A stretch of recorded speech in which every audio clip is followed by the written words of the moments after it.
It's that time of the year again. I'm exposing my old technique from 5 years ago. If we want to improve, we have to learn not only from others, but also from our own mistakes. The horrific mistakes I made from 5 years ago make for a great teaching moment. But before we get started, I have a gift for you. 30 days filled with kettlebell workouts for free. Check the first link in the description.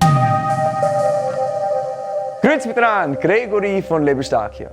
Exposing my old technique serves a couple of benefits. First of all, I want to show you that I was just like you. I had to start somewhere. I didn't know how to do it. I was watching some videos. Even though I had a highly developed kinesthetic sense, my technique was still flawed. The game changer was working with my sensei, with my coach, Steve Cotter, using that information and then putting in the reps and being patient. The second reason is I'm critiquing a lot of folks here on YouTube. So of course, I also have to critique myself. The first exercise is the single hand swing. Now, while my hip hinge is okay, I still don't have this fluid flow with the kettlebell. It still feels like it's a strange and foreign object. I'm also a little bit too loose in the apex of the swing, and also my alignment of the spine is not as good. The final mistake that I see is height is missing. The kettlebell should travel a little bit further up. So here's what a single hand swing should look like.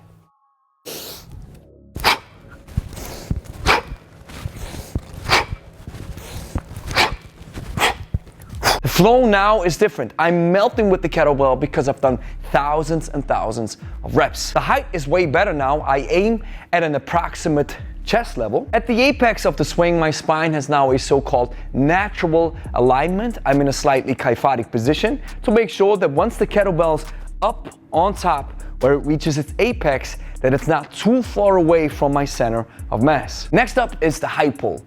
And the way this exercise materializes itself so bad is because I'm still lacking this flow. I'm not melting with the kettlebell. You see this happens often. I still battle with it and I still think that it's a foreign object. So as you can see, I pulled the kettlebell up, but it's a little bit too late and the kettlebell almost drops. The high pull is similar to the snatch. It requires a lot of skill and practice. So with the high pull, once the kettlebell comes up, I want to immediately pull my elbow in and then come back down. And while the back is doing a little bit of the work, most of the momentum comes from the hips. Looks like this.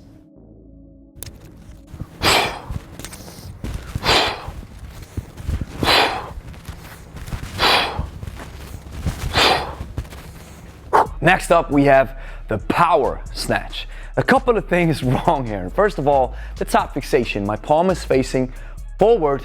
This means all of the weight is now transferred to my muscle instead of to my bony structures, which are my elbow as well as my shoulder joint. And then the final problem is sometimes the top fixation is laterally away from me, which means more muscles have to work. It's inefficient. I want to make sure that I stay in that straight line. The way I understand a power snatch means that we always pull the weight up into the top fixation while the kettlebell is resting on the floor. We do not use this swing motion. This makes the top fixation a little bit harder to control. This is what it looks like.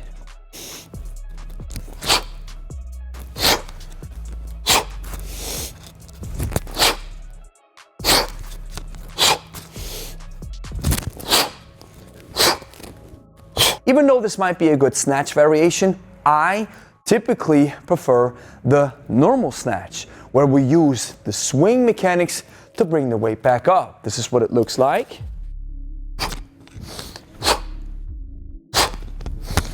And here comes the Turkish getup. And I make the same mistakes that these people are making that I'm critiquing in my videos. I drop back down on my back like a bag of rice. I'm engaging into a so-called side bend, which might be a little bit tricky for the lower back. And I'm also shaky throughout the whole movement. I don't exert enough control over the kettlebell. So the kettlebell controls me. So let's jump through the get up real quick. What I love to do is start in a top fixation. 1, 2, 3, and here we go. Now the first thing that I do, I call it the revised Turkish get up, is I do a curtsy lunge.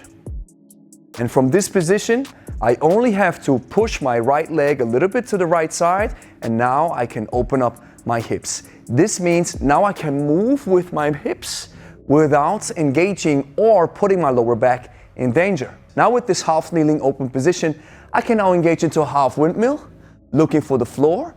Now I bring my left leg that's behind me to the front on the heels. Now I bring the hips down. Now I shift my body weight to my elbow, use my right leg as compensation to get back down on my back. Bring the bell back down, rest and relax. Now I press it back up. Now I shift my whole body weight through my right leg to my left elbow. Now up on my hands. Now hips goes up. Bringing my front leg in and turning the hips. Now I do this kneeling jerk where I switch, boom, to get ready for the overhead lunge, and now I stand up.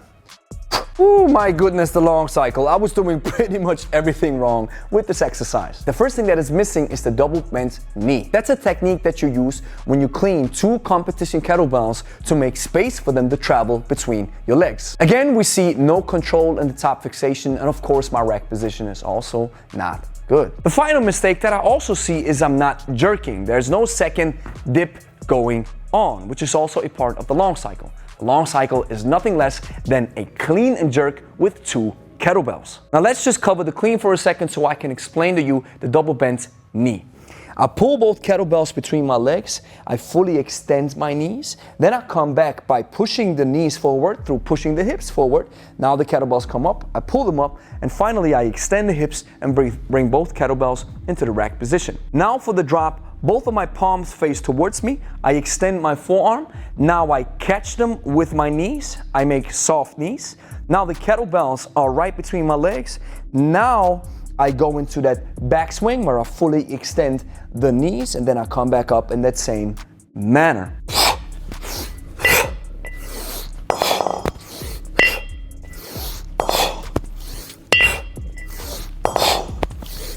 Now that we understand the clean, let's materialize the jerk. Both arms are in the rack position. Now, glutes are tight, knees are locked. Now I have this slightly kyphotic position. Here's what happens. I go into the dip, loading the quads. From this position, I go up, extending my ankle, knee, and hip. Boom, it's called triple extension. And this transfers the energy from my posterior chain into my arms, which sends the kettlebell flying. And as soon as they land at the top fixation, I extend my arms and land in the second dip. And then I come back up and finish in the so-called top fixation.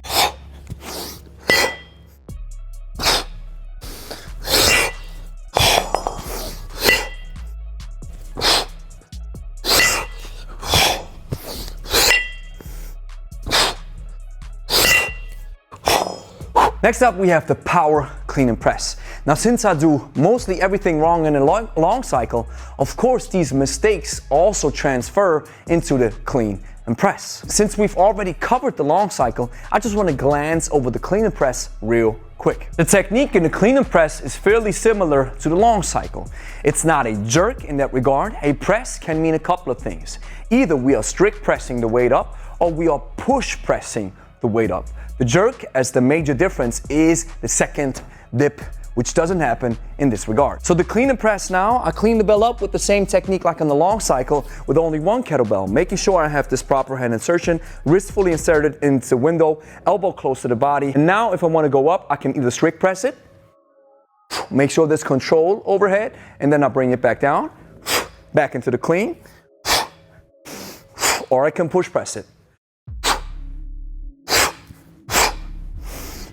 Now, the major difference between my old technique and my technique today is, of course, my expertise, putting in the reps, and you see this automated process. When you start learning a skill for the first time, your brain has to send signals down to your muscles for coordination. Now, if you do it wrong, you probably get some input and some information, I hope, and then you have to correct. Many people never get no form checks, no feedback. That's the reason why they don't adjust. So let's assume we have somebody who's correcting his or her technique, so we do the adjustments, so the brain is involved again. Now, this process keeps going until you are perfecting your skill, which means your brain is now still aware of the the exercise that is happening, but the signals now travel between your muscles and your spinal cord. So this means your brain is taken out of the equation, your spinal cord and your muscles now communicate, and this is why it looks like an expert or looks fluid and solid. Finally, we have the windmill. I think my side hinge is not perfected and control is still lacking. The side hinge is such an important, crucial movement pattern in the windmill that you want to understand it most definitely. Now let me show you what a side hinge is. Both of my feet, I point them to the right side. Now I push my hips out to the left side, and this is what we call a side hinge. The T-spine can now rotate and the lower back is safe. Another important aspect that belongs to the windmill is the T-spine rotation to the front, and now I look up and now I'm able to move with safety guards in place. Looks like this.